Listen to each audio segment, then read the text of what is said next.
A century before Jeff Bezos was born, the first home delivery business was established in a small Welsh town, Newtown, by an entrepreneurial spirit who rose from humble beginnings. At just 12 years old, he began his journey as an apprentice to John Davis, a local draper. 40 years later, Queen Victoria knighted him Sir Pryce Pryce-Jones. Now, incidentally, the Welsh name Pryce means son of Rhys or rice. Now, Newtown grew up from the Welsh village of Gilanyan, which translates to the place by the ford near the Long Bridge, close to St Mary's Church and Betis Corediwan. During the Middle Ages, Newtown thrived as a centre for the wool trade. With the onset of the Industrial Revolution in the late 18th century, the River Severn was utilised to power flannel mills.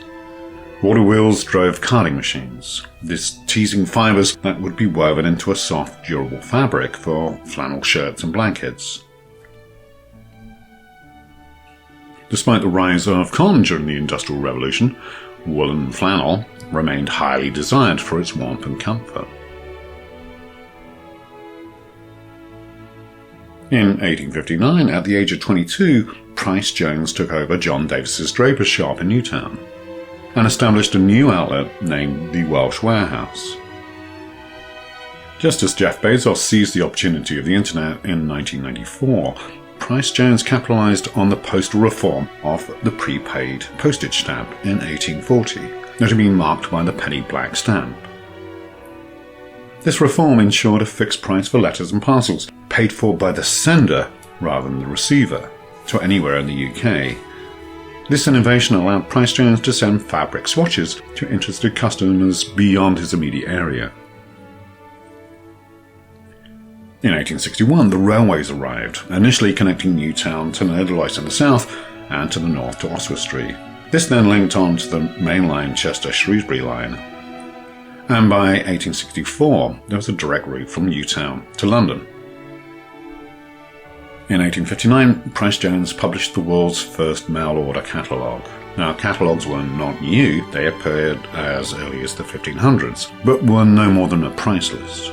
Mail order was the innovation. Pryce-Jones established a new premises next to the train station. Similar to Amazon's initial focus on shipping books, Pryce-Jones concentrated on fabrics and clothing, primarily woolen items. His customer base began in Britain, utilising the extensive train network for next-day deliveries. Yeah, next-day deliveries upon receiving the order, and there was no delivery charge or membership requirement in 1861. And the company soon expanded into Europe, Australia, and the United States. Notable customers included Florence Nightingale, who placed significant orders as early as 1862.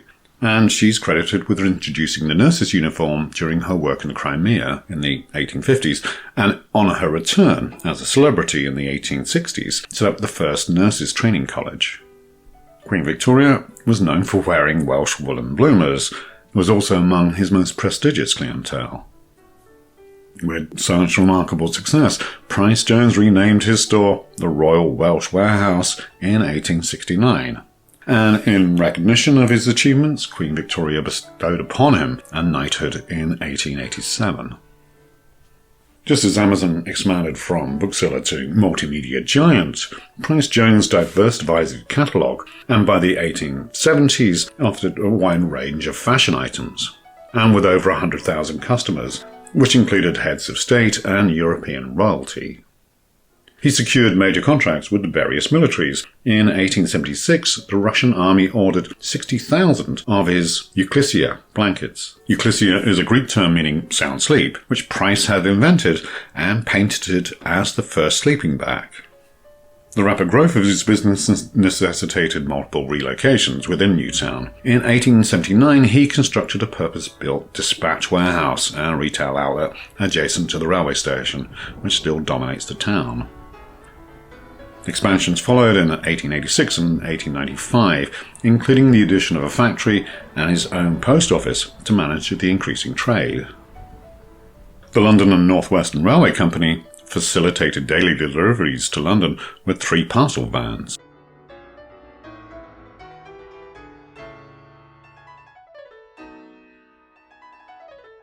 He also built a hydroelectric-powered laundry on the banks of the River Severn, though it no longer stands, with the McDonald's now occupying the site.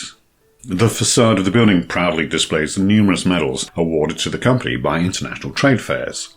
Marketing was a key element in the company's success. Pryce-Jones remained in Newtown with his family, and he bought the large estate house of Pastoral in 1879, originally built as a judge's lodgings, and he expanded and modified the property for him and his family. With the success of the retailer, Newtown attracted the first steam-driven woolen mill in 1856, which expanded in 1875 to become Wales's largest factory mill, producing flannel, tweed, shawls, and Welsh tartan. Textiles declined in mid-Wales with the ascendancy of the north of England as an industrial powerhouse. By 1900, Pryce-Jones was sourcing Welsh flannel from factories in Rochdale, England, and the huge Cambrian mill was destroyed in a fire in 1910. Pryce-Jones died in 1920, just before the global depression, which led to a downturn in his business. The company was eventually sold to Lewis's of Liverpool in 1938. The building remained Mid-Wales's largest department store until 2019, and changing hands several times and serving various purposes, including selling returned items for the K's catalogue and the Littlewoods Group. It's now a listed building and hosting a mix of businesses, including retail and an escape room. In a return to fashion, 20 former employees of Laura Ashley, which is another local business, whose rise and fall in the area reflected outsourcing to the Far East, established a new factory as part of the Fashion Enter Training Academy.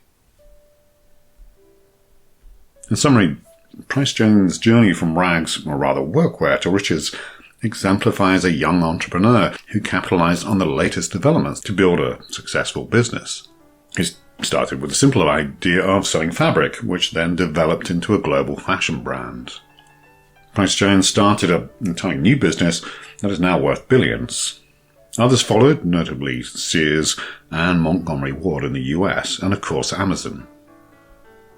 Pryce was an entrepreneurial opportunist, capitalizing on emerging trends, just as Jeff Bezos saw the potential of the internet in the 1990s for sales, and others like Reed Hastings being at the right moment to launch the streaming service of Netflix. Unlike his modern counterpart, Jeff Bezos, Pryce-Jones was a responsible businessman, encouraging his workforce to join sports clubs he established, supporting local industry and the Welsh language, serving as a patron for the Eisteddfod, and contributing to the society as an MP and sheriff. So, I hope you enjoyed this video. Do like, comment and subscribe.